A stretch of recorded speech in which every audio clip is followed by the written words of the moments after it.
Merci Zoher. C'est vrai que contrairement, c'est vrai qu'il y a une grande déception auprès des supporters, mais ils ont tenu quand même à être présents en genre et en nombre. Vous voyez, un stade plein à craquer. Ils ont répondu, c'est toute la région.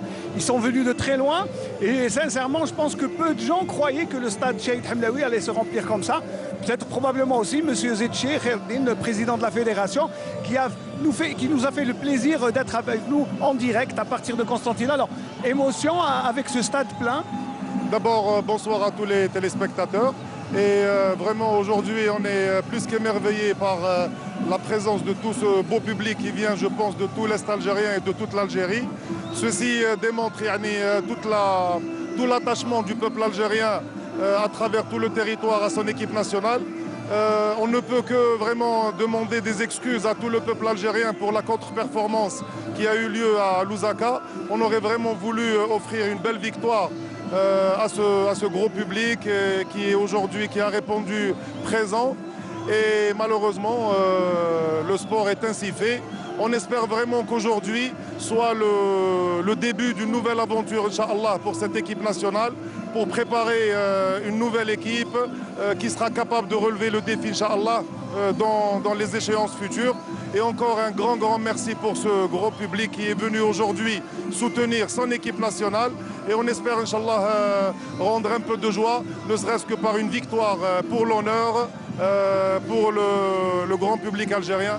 Qu'est-ce que vous avez demandé aux joueurs exactement? Parce qu'on sait quand on est éliminé, il n'y a plus grand-chose à tirer dans ce groupe, il n'y a plus grand espoir, mais je crois qu'il y a une pointe de fierté, un regain peut-être, terminer avec les honneurs. Est-ce que c'est ce que vous avez demandé aux joueurs?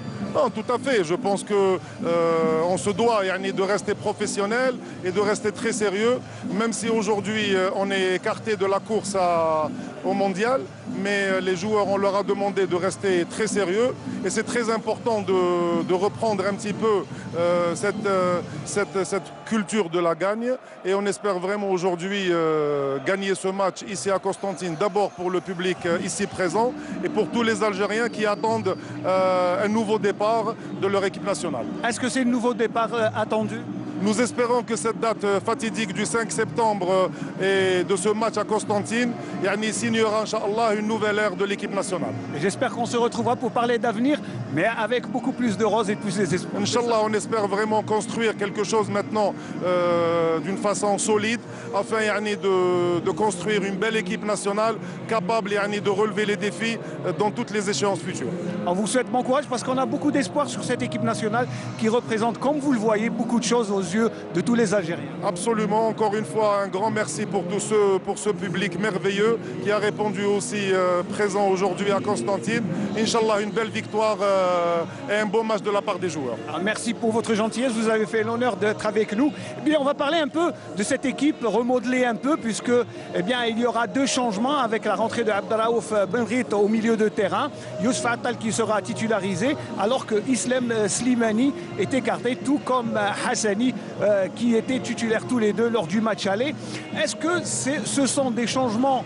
Est-ce que c'est pour un peu chercher un peu de déclic dans le groupe, ou est-ce qu'on se projette déjà vers l'avenir et aussi l'avenir de l'entraîneur? Je pense que ce sont des choix du sélectionneur et qui sont motivés par des considérations techniques. À partir de là, apporter du sang nouveau, c'est aussi un signe vers l'avenir et le futur.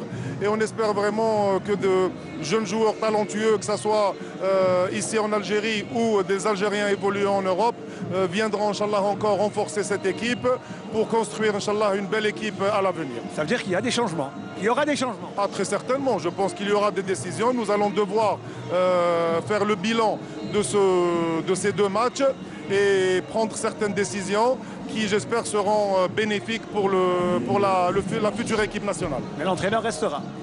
Pour le moment, il n'y a pas de raison de parler de l'avenir de l'entraîneur. Si à chaque fois qu'on perd un match, on doit changer de sélectionneur, je pense qu'on ne s'en sortira jamais. On va jouer la carte de la stabilité.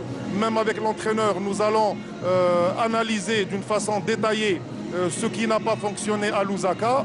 Nous allons encore attendre la fin du match pour analyser ce qui va se passer ce soir à Constantine et des décisions seront prises à la fin de ces deux matchs. Merci beaucoup, monsieur Zetchi, c'est très gentil. Alors, juste vous donner la composition de l'équipe nationale qui va rentrer dans quelques instants. Eh bien, c'est Reis Mouhi qui va garder les bois, Youssef Attal à droite, Fouzi Roulam à gauche, Aïssa Mandi et Rami Mesbeini dans l'axe central, Taider, Benguit et Ben Taleb au milieu de terrain, Riyad Mahrez, Brahimi et Soudani en attaque, bien sûr, l'entraîneur étant Al-Kaaz, bien sûr. Et on attend une victoire comme tout ce public qui a répondu présent sur une excellente pelouse du stade Hamlaoui, des conditions idoines pour qu'il y ait une belle rencontre de football, surtout qu'il y a une température vraiment printanière. Il y avait de la chaleur en journée, mais maintenant, depuis la tombée de la nuit, eh bien, il y a une petite brise de fraîcheur, ce qui dénote qu'il y aura probablement une belle rencontre de football. Merci Ismaël, merci Ismaël.